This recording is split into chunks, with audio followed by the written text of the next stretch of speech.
Who would have thought that behind the heavy stone walls of a medieval monastery place, you might expect to be cold, dark, and full of dust? There lurks a surprisingly cozy and methodical world dedicated to bathing. Yes, you heard that right. Monks bathing. Not just a quick splash or a half-hearted wipe, but an actual, regular ritual that blends hygiene with holiness in a way that might make you reconsider the image of medieval grime. You trudge through the damp cloisters, following the muffled chants and the faint scent of herbs, wondering how these men manage to keep clean, or at least as clean as medieval life allowed. Now, don't get too comfortable just yet. You probably won't survive a medieval bath without a few itchy moments or a strange odor assaulting your nostrils. But still, the monks made it work with surprising courage, a little bit of flair, if you can believe it. So, before you get comfortable, take a moment to like the video and subscribe, but only if you genuinely enjoy what I do here. And hey, drop your location and local time in the comments. I'm curious if anyone's getting sleepy along with me. Now, dim the lights, maybe turn on a fan for that soft background hum, and let's ease into tonight's journey together. Imagine stepping quietly into the monastery's bath area, a small stone room tucked away near the kitchens or the infirmary. It's not some grand spa with golden taps and velvet cushions, no, but a humble place with stone basins, wooden benches, and an ever-present cool dampness in the air. The stone floor is worn smooth by generations of monks shuffling in wooden sandals. Water here isn't just a practical matter, it's sacred. The monks believe every drop is. You watch as a few monks gather around the basin, dipping their hands and faces into the water. This is no casual dip, it's deliberate, almost meditative. Each movement seems to carry centuries of tradition, and even though the bathhouse lacks any modern comforts, there's a surprising sense of calm. The flicker of candlelight softens the edges. Bathing in medieval monasteries wasn't about indulgence. It was about discipline, cleanliness, and health, all intertwined with their spiritual lives. Historians still argue whether monks were obsessively clean by medieval standards or simply managed to maintain hygiene with limited resources. But one thing is clear. They had a system, a routine, and a respect for water that went far beyond mere. The monks' baths also served a practical purpose. Without modern plumbing, water was precious and hard to come by. The bath water was often reused or carefully rationed, so you learn to appreciate the balance between thorough washing and careful conservation. Unlike today's endless showers, these monks knew every drop counted. You might even say they were early eco-warriors, though probably less focused on the planet, and while you might imagine bathing as a private, solitary act, in the monastery it often carried a communal spirit. Yet, paradoxically, it was also a time of quiet reflection. You notice how everyone moves softly, speaking rarely and only in whispers, as if the bath itself was a sanctuary from the noise of the outside world. This stillness feels almost luxurious, a sharp contrast to the harshness outside those. As you lean closer, you see a monk carefully pouring water over his hands before washing his face. The water runs clear, but you wonder about the smells left behind from the long days wet from manual labor, dust from the gardens, and the faint scent of incense that clings to their robe. Bathing here isn't about masking odors. It's about renewal, about starting fresh with every ritual wash. Remember that strange sunscreen story from ancient times? No crocodile dung here, but monks did add curious things to their soaps and waters, like crushed herbs and even ashes, to purify their skin. You might cringe, but back then, it was the height of cleanliness, and sometimes they believed these mixtures warded off evil spirits.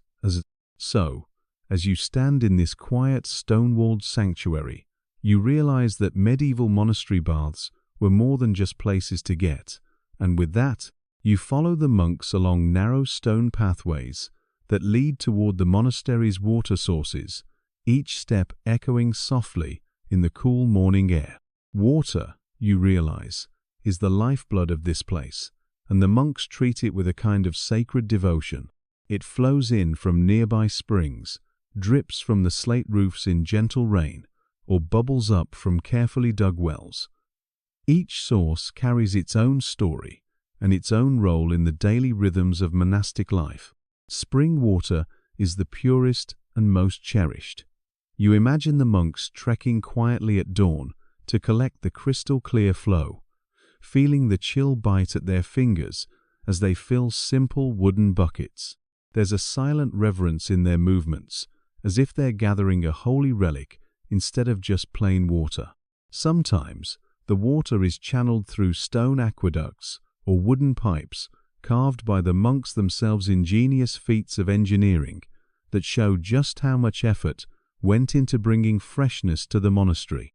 Rainwater, on the other hand, is unpredictable but plentiful. You watch droplets trickle down the moss-covered roof, pooling in gutters and cisterns before being drawn into the bathhouse. The monks collect it with patient gratitude, believing that rain is a blessing sent from heaven. Occasionally, they toss fragrant herbs into the cisterns to keep the water from stagnating, filling the air with hints of mint, rosemary, or lavender. These scents, you realize, do more than please the nose. They're thought to purify the spirit as much as the skin. Then there are the wells, dug deep into the earth beneath the monastery grounds. The monks lower heavy buckets on ropes, pulling up water that tastes earthy but life-giving. Well, water is less prized for bathing, but essential for cooking and drinking. You can almost hear the quiet grunt of effort as they haul bucket after bucket, working in rhythm like a slow, steady heartbeat of the monastery. This sacred flow of water is surrounded by layers of meaning. The monks believe it connects them to God's creation itself. Washing isn't just physical cleansing, it's spiritual purification.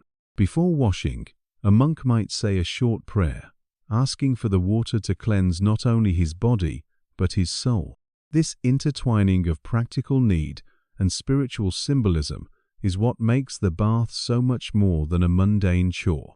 Historians still argue whether the emphasis on water's sanctity was purely religious, or if it served a subtle social purpose, helping maintain order and control within the monastic community.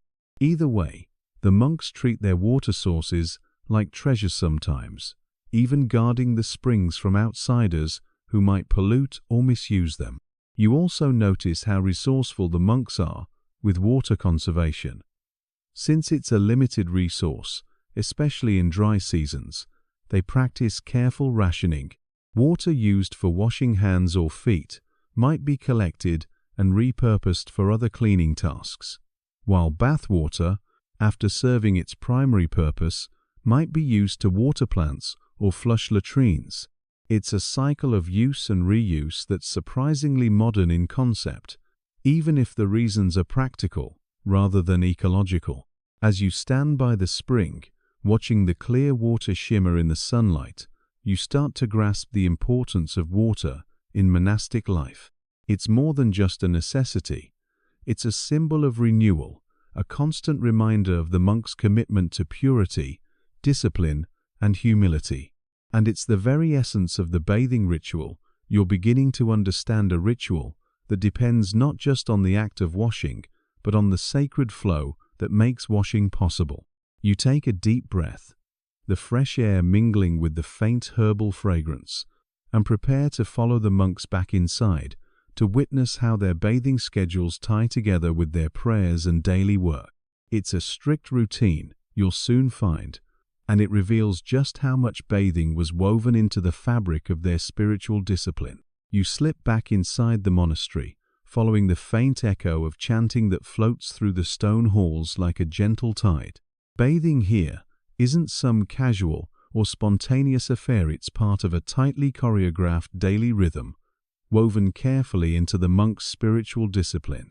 You quickly realize that for these men, Cleanliness isn't just about scrubbing off dirt. It's a form of obedience, a physical expression of their dedication to order and holiness. The monks rise early, often before dawn, and their day is punctuated by the ringing of bells that call them to prayer, study, work, and rest. Bathing is slotted in like a sacred punctuation mark between these activities, never disrupting, but always enhancing the flow of their lives. You watch as one monk checks a small timetable carved into wood, a simple but effective schedule that governs when the bathhouse opens and closes and who gets priority. They bathe at specific times, usually just once a week, though some monasteries allow more frequent washing during the hotter months or special religious festivals. This bathing ritual is integrated with their canonical hours, the fixed times of prayer that structure the day so a bath might come after the midday meal and before the afternoon prayers. The timing is deliberate, clean body, clean spirit, ready to face the next segment of devotion. You begin to see bathing not as an isolated act, but as a moment threaded through the fabric of the monk's communal life. It's part of their discipline, a reminder that even the body must be controlled and cared for in service to God. In fact, many monks saw bathing as a way to temper the flesh's desires, cleansing, to prevent vanity or indulgence, but also to maintain health and vitality. Historians still argue whether the strict bathing schedules were about genuine hygiene or more about enforcing discipline and humility. The bathhouse itself becomes a sanctuary of order.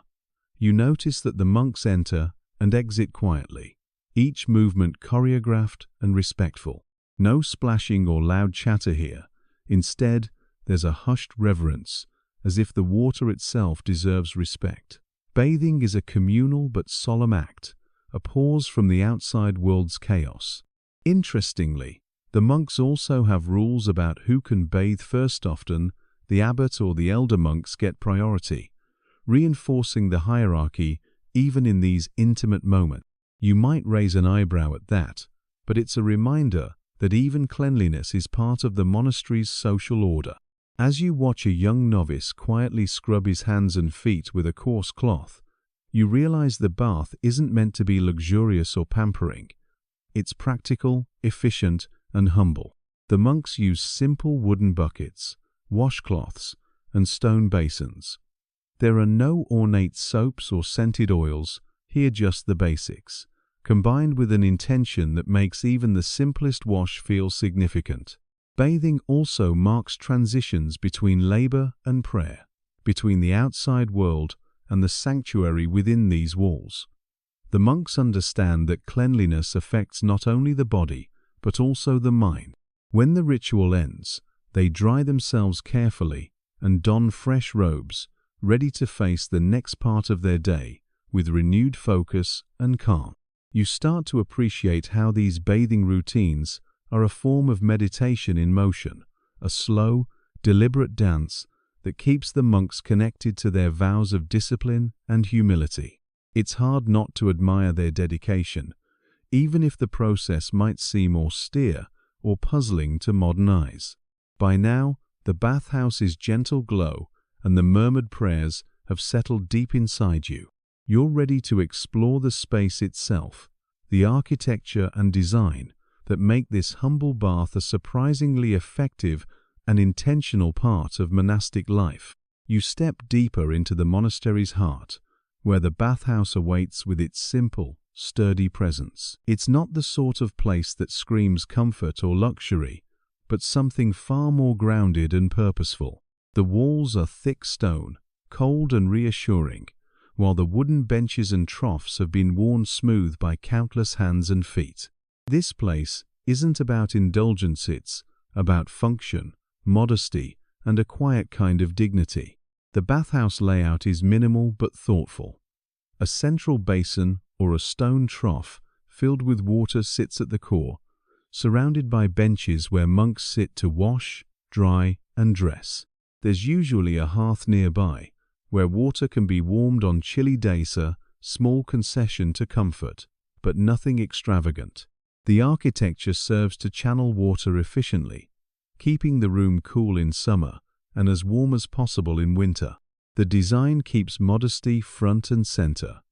Separate spaces or times might be arranged to avoid any awkward encounters, though complete privacy was rare. You imagine the monks' low voices and respectful glances filling the air, making the bathhouse a place of calm rather than chaos. The room is well ventilated through small windows or vents to keep humidity at bay, a surprisingly savvy touch that helps prevent mold and mildew. One interesting feature is the use of stone basins carved with grooves or channels to direct water flow, ensuring cleanliness and preventing pooling. The floors are often sloped subtly, so excess water drains away, a design detail that reveals a sophisticated understanding of hygiene and practicality. You might be surprised to learn that these bathhouses often shared space with infirmaries or lavatories, highlighting the monks' pragmatic approach to sanitation. Bathing, healing, and waste disposal were interconnected in a system that was efficient, if a little austere by modern standards. The monks used simple wooden or stone vessels to carry water, and their tools, brushes, scrapers, towels were kept orderly on shelves or hooks. Everything had its place, reflecting the monastic values of discipline and order. Historians still argue whether these bathhouses were common across all monasteries, or if only wealthier or larger ones could afford dedicated bathing facilities. What's clear is that when they existed, they were designed with a clear purpose: to facilitate cleanliness in a way that supported both health and spiritual practice. There's no luxury here, no marble fountains or fragrant oils, but the bathhouse is far from neglected. It's a space that embraces simplicity and function, where every stone and beam serves a role in a daily ritual that balances the physical and the sacred. As you run your fingers over the smooth stone and breathe in the faint scent of damp wood and herbs, you realize this space is a quiet testament to medieval ingenuity, a place where the monks' respect for water and cleanliness shaped the very architecture around them. With this newfound appreciation, you're ready to dive into the next curious aspect: the medieval soap itself, and just what those monks were using to scrub away the day's grime. You lean in, curious about that bar of soap. The monk holds a small, rough square that looks nothing like the scented, colorful soaps of today. Medieval soap was a humble affair, crafted with care but far from luxurious.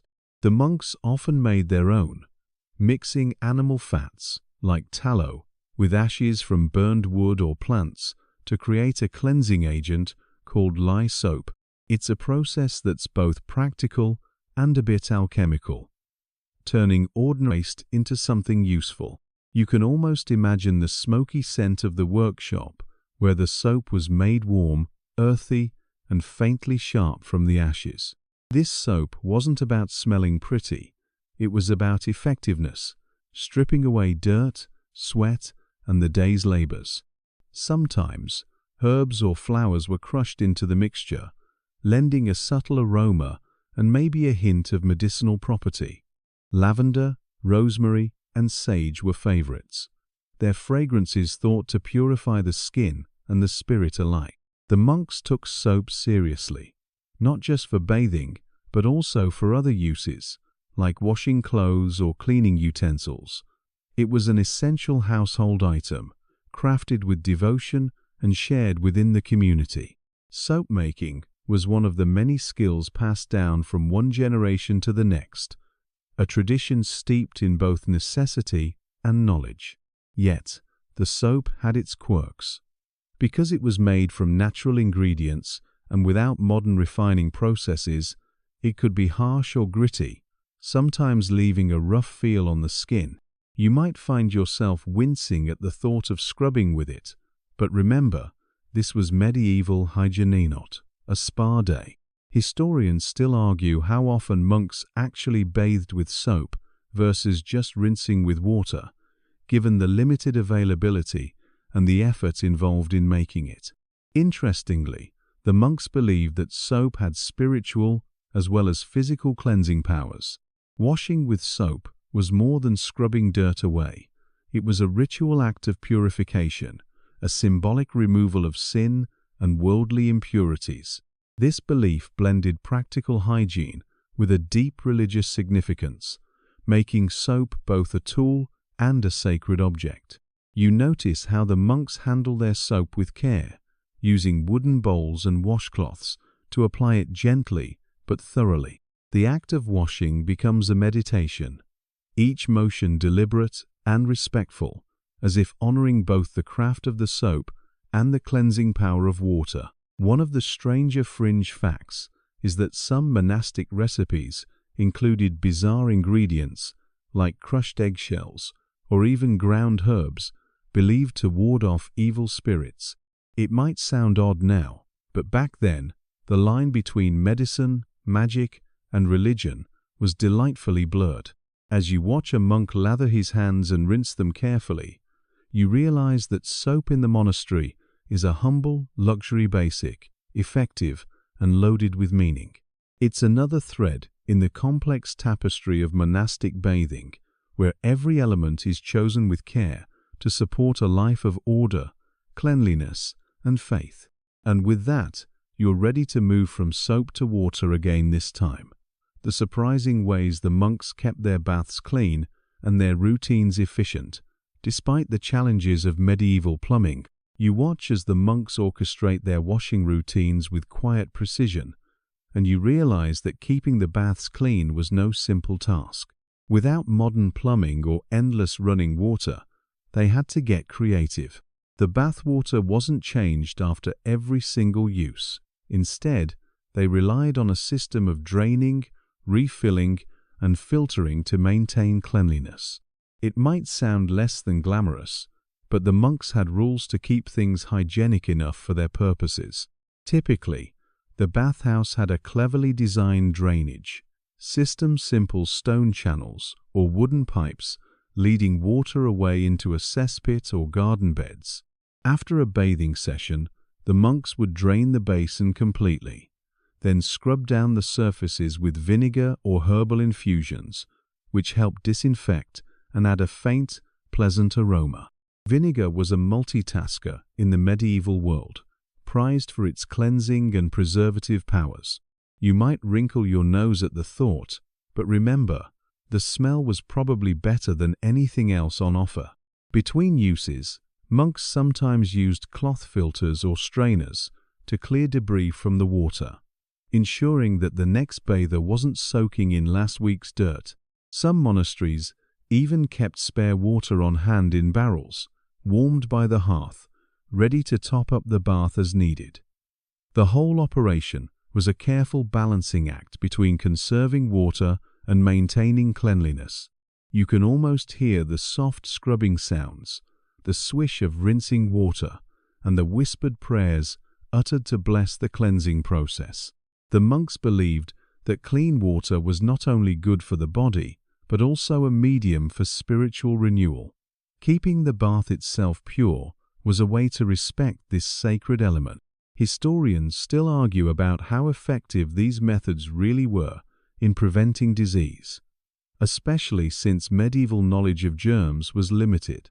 Some evidence suggests that regular bathing did help reduce infections, while other studies warn that shared water could spread illnesses. The truth is probably somewhere in the middle, with monasteries balancing practical hygiene against the limits of their time. What fascinates you most is how these bathing rituals reflect a broader medieval attitude toward cleanliness, not as a personal luxury, but as a communal responsibility. The bathhouse wasn't just a place to wash. It was a shared space where discipline, humility, and respect converged. You notice the gentle order of things, the way the monks take turns, quietly encouraging each other to maintain the routine without fuss or complaint. This system of shared cleanliness is a kind of social glue, binding the community through simple acts of care. As you watch the monks prepare the bath for the next session, you wonder how this careful choreography fits into the larger story of medieval hygiene, and what surprises might lie ahead in the ways monks manage their bodily needs beyond just washing. You follow the monks as they move beyond the bathhouse into less glamorous but equally essential areas dedicated to bodily needs. The latrines.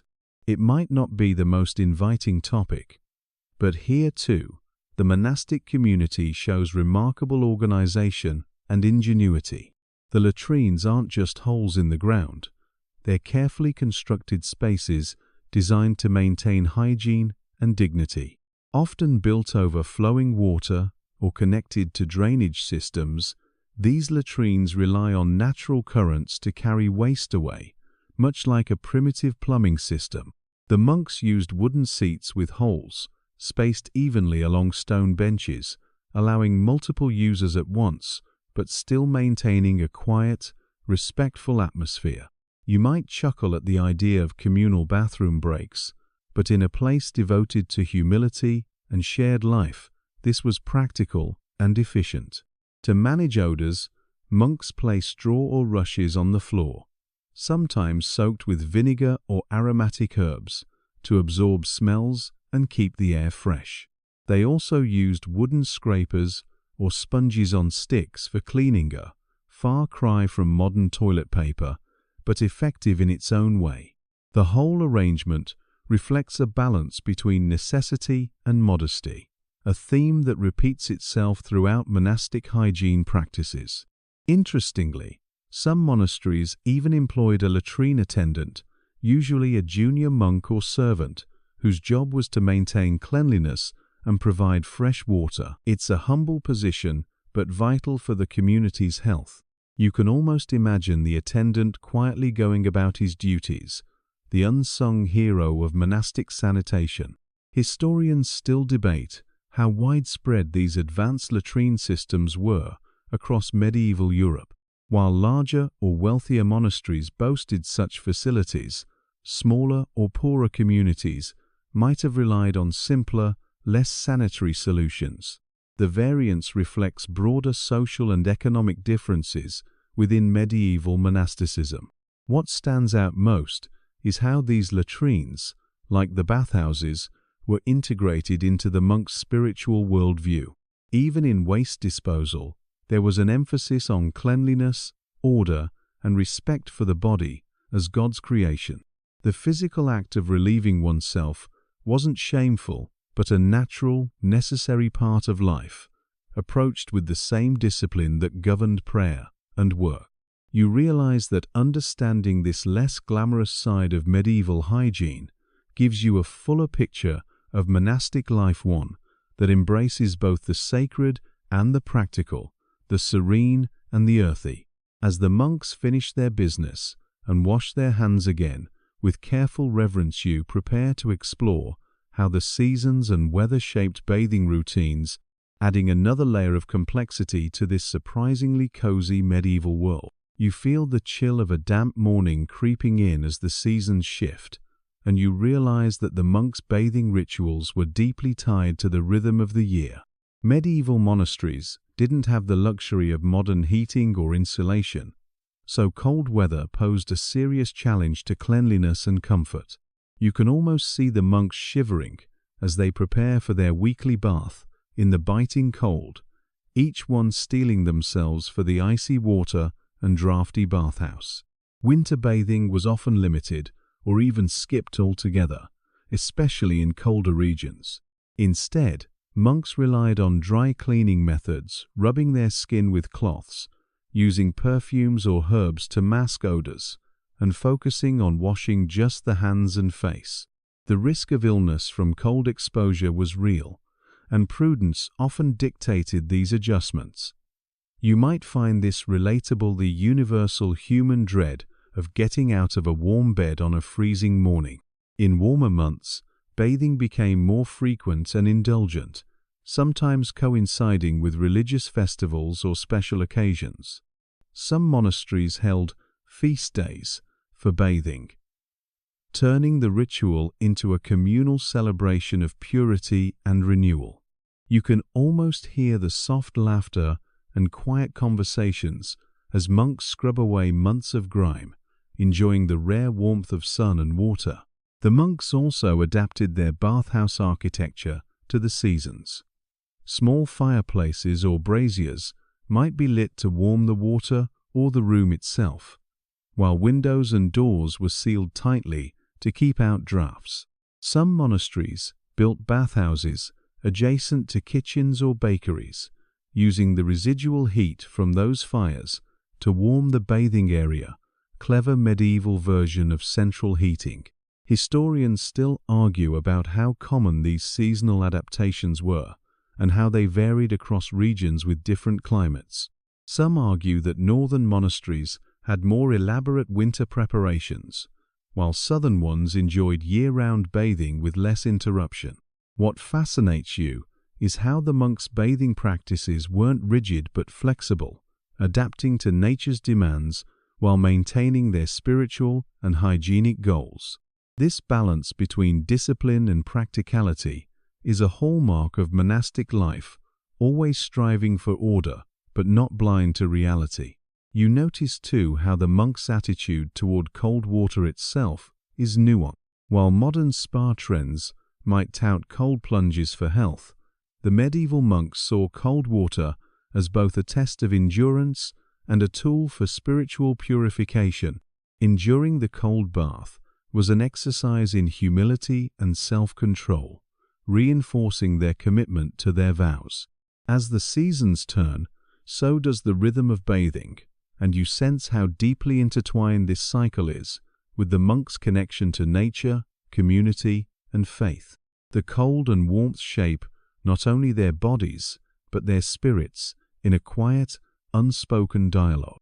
With this seasonal insight settling in, you're ready to learn about the unusual bathing customs and curious hygiene tools that made monastic baths unique and sometimes downright surprising. You settle back, intrigued by the quirky side of monastic bathing, the curious customs and unusual tools that make the whole process feel a bit more human and even charming.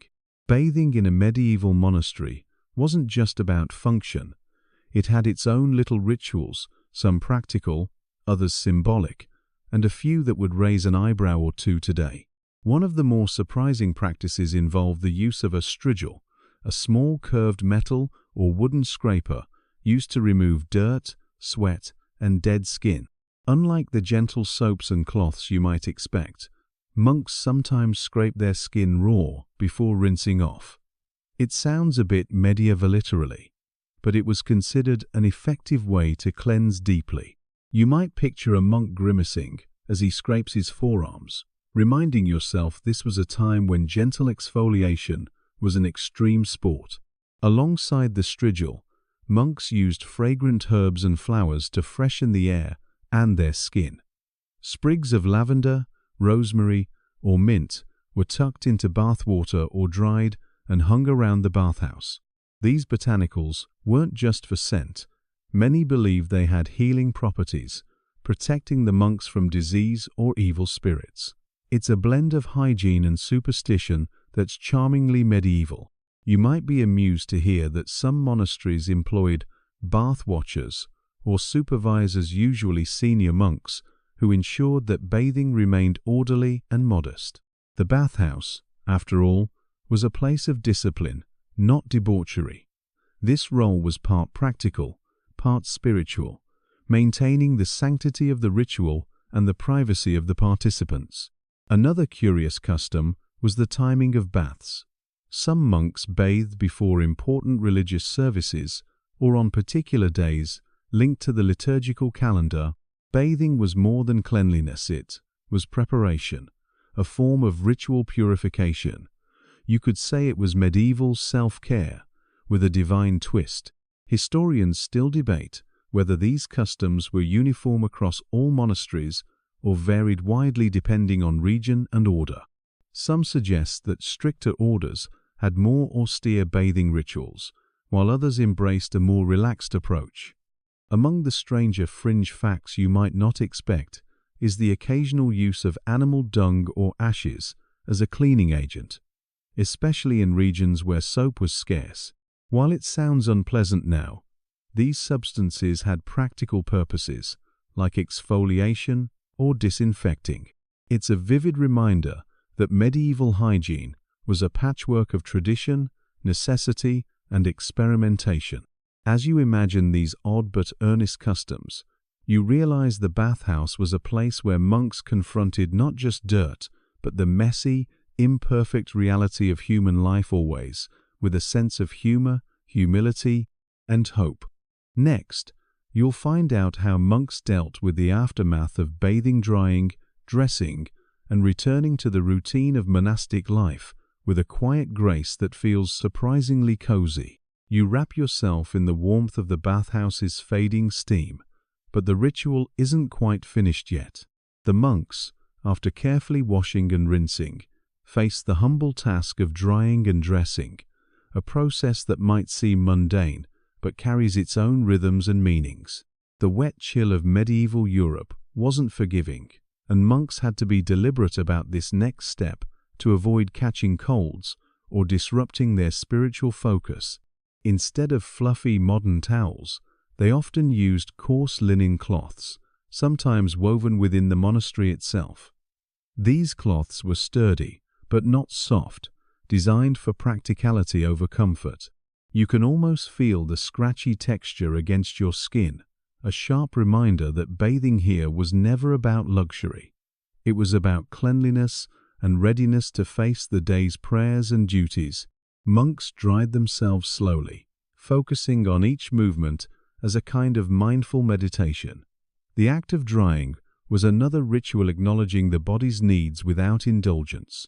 You might smile at how they likely wished for softer towels, but the discipline of acceptance was part of their spiritual training. After drying, the dressing followed a similar pattern. Monks donned their simple robes, made of wool or linen, layered to protect against the cold. These robes, humble and uniform, symbolized equality and devotion, a physical cloak of their vows. Dressing wasn't a hurried task, but a quiet, respectful transition from cleansing to contemplation.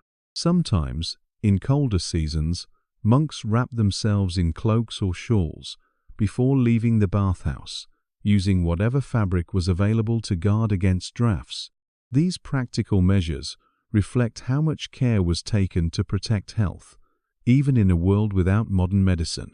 Historians still argue about how much time monks spent in this drying and dressing ritual. Some sources suggest it was swift, to avoid chills.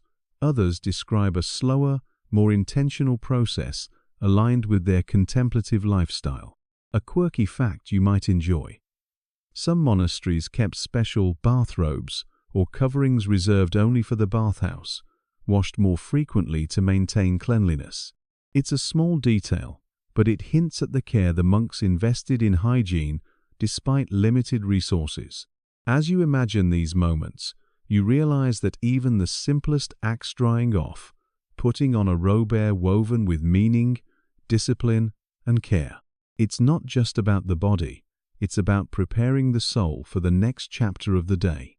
Soon, you'll see how all these routines fit into the grand monastic schedule, where cleanliness, prayer, and work blend seamlessly into a life of quiet purpose.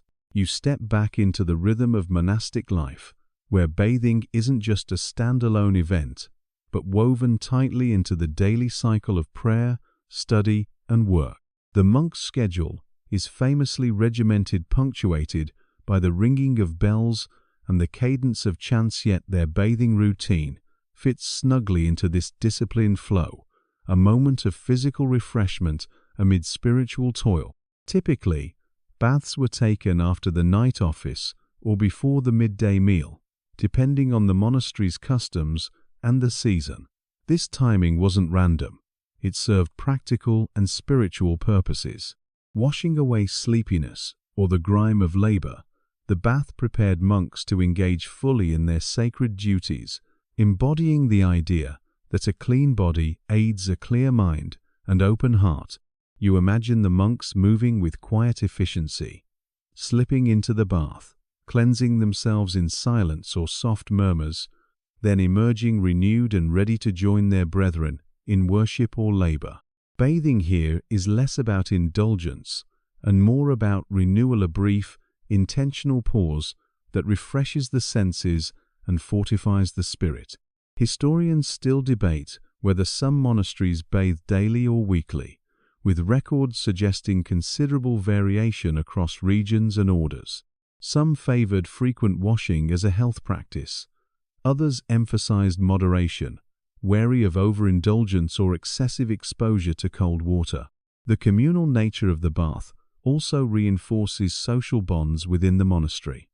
Though privacy was limited, the shared experience fostered humility and equality. No one was above the ritual. You might chuckle at the thought of monks comparing scrubbing techniques or commenting quietly on each other's stubborn dirt spots. This shared vulnerability extended beyond the bathhouse, shaping the monk's approach to life itself. Bathing was a reminder that beneath the robes and vows, they were all human, needing care, compassion, and cleanliness. A quirky side note is that some monastic rules forbade unnecessary washing of the face to prevent vanity, encouraging monks to accept their natural appearance as part of their humility. It's a subtle tension between cleanliness and modesty that makes their bathing customs all the more interesting. As you follow this daily cycle, you sense how bathing was just one thread in the rich tapestry of monastic discipline, balancing body and soul, order and grace. Next, you'll dive into how monks approach skincare and grooming, revealing an unexpected concern for appearance beneath their austere robes. You might be surprised to learn that beneath those austere robes and solemn vows, medieval monks paid careful attention to grooming and skincare, subtle art blending practicality, spirituality, and a touch of vanity. In an environment where appearance reflected discipline and purity, looking after one's skin wasn't just about aesthetics. It was part of maintaining the body as a temple. Monks used simple but effective remedies made from herbs, oils, and sometimes honey. Honey, with its natural antibacterial properties, was a prized ingredient for soothing irritated skin or healing minor wounds. Lavender and rosemary oils were common, both for their pleasant scent and their believed medicinal benefits. Imagine the quiet fragrance of these botanicals wafting through the cloisters, adding a gentle freshness to the otherwise austere setting. They also took care to keep their hair and beards trimmed according to the rules of their order. The tonsure, or the distinctive shaved crown, was a visible sign of their commitment, and grooming it required both precision and humility. Some monks even crafted combs and small scissors from bone or wood, tools as modest as the lifestyle they led.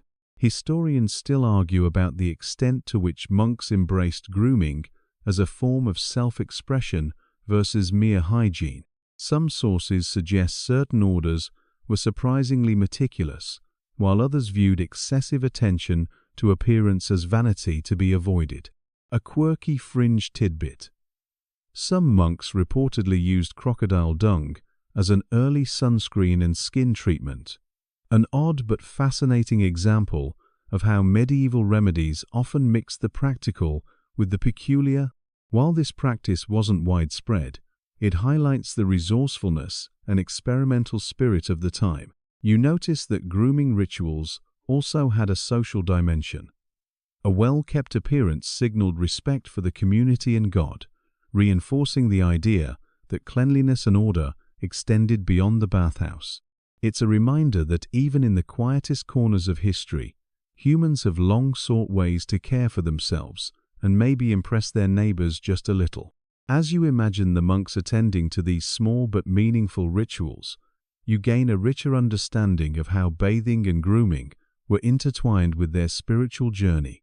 Soon, you'll explore how the monastic approach to hygiene influenced wider medieval society, spreading practical knowledge and cultural attitudes far beyond the cloister walls. You begin to see that the monastic bathhouse was more than a secluded rituality, was a quiet beacon influencing medieval society far beyond its stone walls.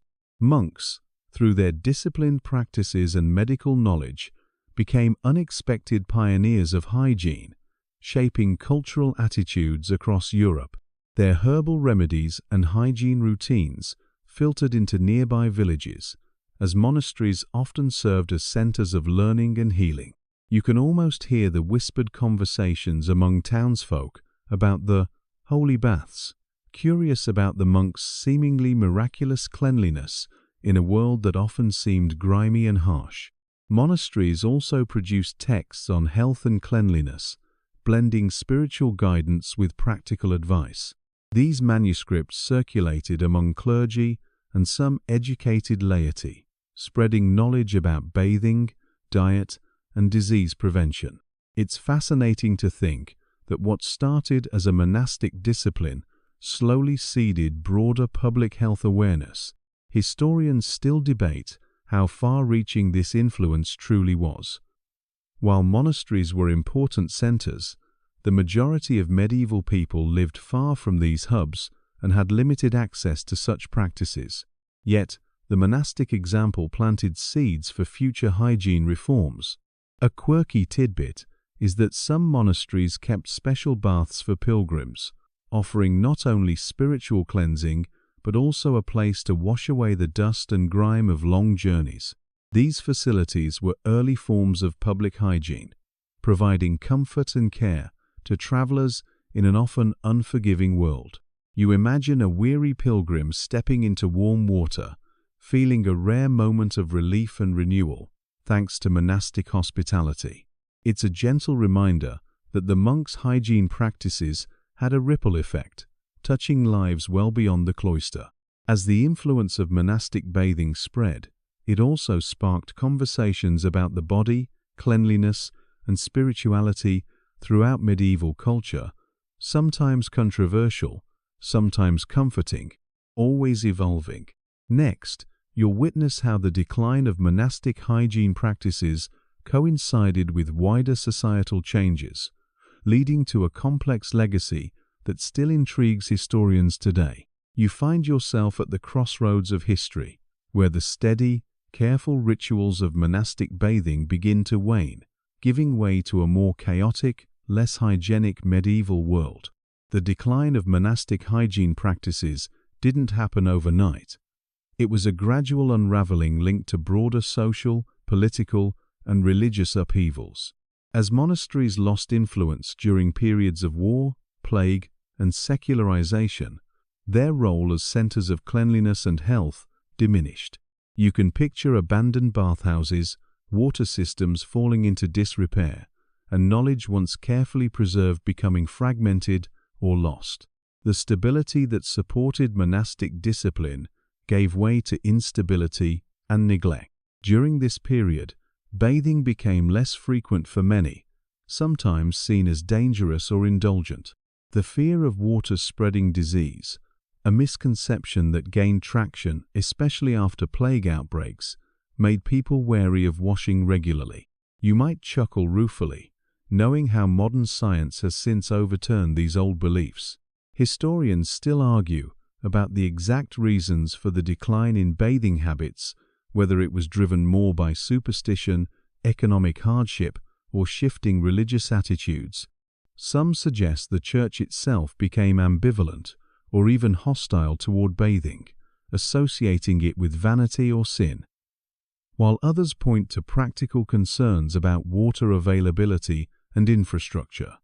A quirky fringe detail is that some wealthy nobles tried to imitate monastic baths by building elaborate bathing chambers with heated floors and running water. But these were rare exceptions rather than the norm. For most, bathing was a luxury or a seasonal treat rather than a daily or even weekly habit. Despite this decline, the monastic legacy lingered, quietly influencing later hygiene reforms and public health movements.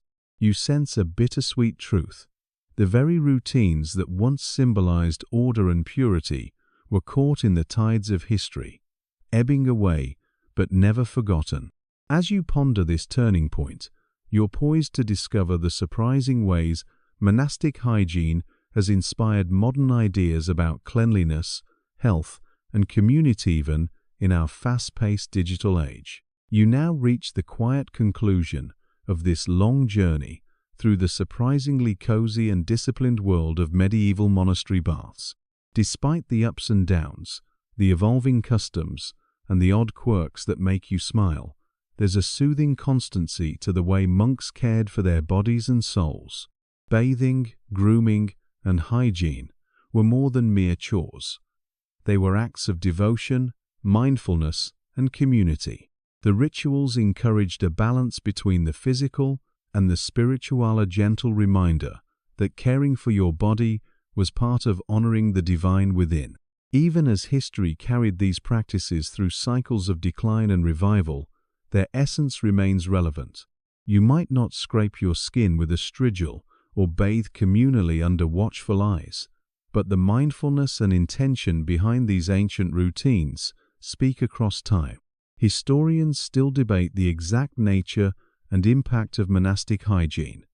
But one thing is clear: the monks' dedication to cleanliness helped lay early foundations for modern hygiene and public health. As you drift towards sleep, imagine the soft glow of candlelight flickering in a quiet bathhouse, the faint scent of lavender hanging in the air, and the calm ritual unfolding with gentle care. Now, dim the lights, maybe turn on a fan for that soft background hum, and let's ease into tonight's journey together. Your mind settles, slowed by the gentle rhythms of a life lived in quiet devotion and care. The steady pulse of routine, the whispered scent of herbs, the cool splash of water all fade softly into the background of your thoughts. There's comfort in imagining those ancient bathhouses where life's messiness was met not with disdain, but with ritual, respect, and a touch of humor. The monks remind you that even in the most disciplined lives, there is room for gentle self-care and community. As your breathing deepens, picture yourself wrapped in a soft linen cloth, warmed by the fading steam, and held in a space where time moves slowly, and kindness is the guiding principle. The world outside your window can wait. Tonight, you are cradled in history's embrace, where cleanliness is an act of love, and every moment is a step toward peace.